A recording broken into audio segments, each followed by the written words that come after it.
In today's video, you'll hear the late Singaporean founding father, Lee Kuan Yew, explain exactly why India can't match China's success. His insights are sharp, honest, and to the point. Don't miss this.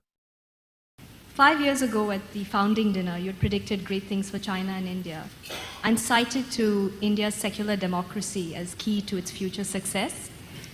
5 years on, I just wanted to ask your opinion on how well you think India's government is doing in separating religion and politics. And perhaps what advice could you give to India's new breed of leaders? I think all the governments want your advice. It's nearly as sensitive and difficult a question as the last one. But I'll give you my experience of India. I think despite all the failings, highly bureaucratic, red tape, inefficient linkages between central and state governments, unwieldy coalitions in the center and unwieldy coalitions in the states, the progress is made is quite remarkable. I mean, 6, 7, 8% growth. Once Manmohan Singh and Chidambaram opened up in the 90s after the IMF said, you've got to open up. I think India is under some constraints, not the result of the politicians, but the result of the nature of the constitution and the nature of the society. China is homogeneous, 90% Han. So when the president stands up and the TV is on, more than 90% understanding because the minorities are also learning Chinese, Putonghua. So given those constraints, it's done well. Any Indian leader speaking in any language at one time doesn't reach more than, say, 40%. You speak in Hindi, you might get the Hindi North. You speak in English, you get the upper classes throughout the country, maybe 30%. You speak in Tamil, you get 70 million in Tamil Nadu, and you speak in Malayalam, I don't know how many, 40 million. So that is an enormous diversity which makes it difficult to get the same policies through. And you can see that after each election you get a tussle of how to form governing coalitions. But on the other hand, because it's kept its constitution fluid, so a country with about 30, 40 different ethnic groups and 320 dialects and languages has held together. That's quite an achievement. Then you have the problem of the constitution. I was in Bombay 2 years ago, and this is a fact, and I don't think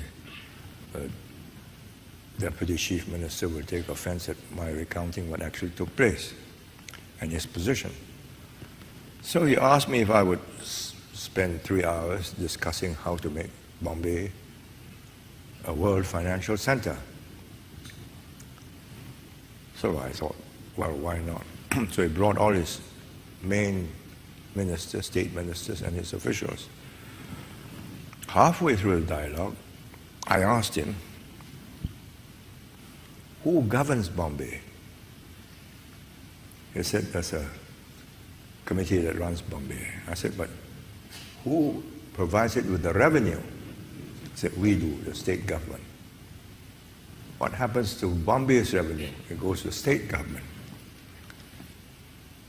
I said, then how do you dispense with that revenue? He says, well, we spread it throughout the Maharashtra state because there are so many farmers and so on, everybody has got to be looked after. I then said to him, if you want Bombay to become like Shanghai, Pudong, then you make it a self-governing unit, which the Chinese have done in Shanghai, in Tianjin, in Chongqing, and a few other cities recently. Then they deal direct with the central government. The central government gives them the funds for the infrastructure. And the revenue is shared with the central government, not with the... Shanghai doesn't share revenue with either Jiangsu or Zhejiang or any of the neighboring states. It shares it with the central government. And the central government has invested enormous sums of money to make it a dragon head that goes up the Yangtze River right up to the Tibetan mountains. And there was a period when you had empty building blocks, but it doesn't matter. I mean, the central government has decided this is going to be a great international center, and they set out to make it one, and now it is one. So I said, do that. He looked at me and says, what will happen to my farmers? I said, you just got to deal with the central government. He says, no, the central government won't give me anything more. So the discussion ended there. So I said, well, then how do you solve this airport, which is not world class? A road from the airport to the city, which is not what you expect of a first world financial center. And the city itself, the planning is not as good as it would be if it were governed separately. This can't be done. So 2 days later, I was in Delhi and I met the Prime Minister. I said, this problem can be solved. You see, China, make it an independent unit. The Prime Minister looked at me and said, you don't understand. I will never get this passed through Parliament. I said, why? You have to go to Parliament, yes. He said, all this requires an amendment in the legislation, in the Constitution, and that requires a 2/3 majority or something in the central government and in the states. We'll never get it passed. So Bombay will always be at the mercy of the Maharashtra government, and the Maharashtra government quite wisely takes its revenue and gives it to the farmers because they are the people who voted them in. So until you break that chain, how do you break the chain?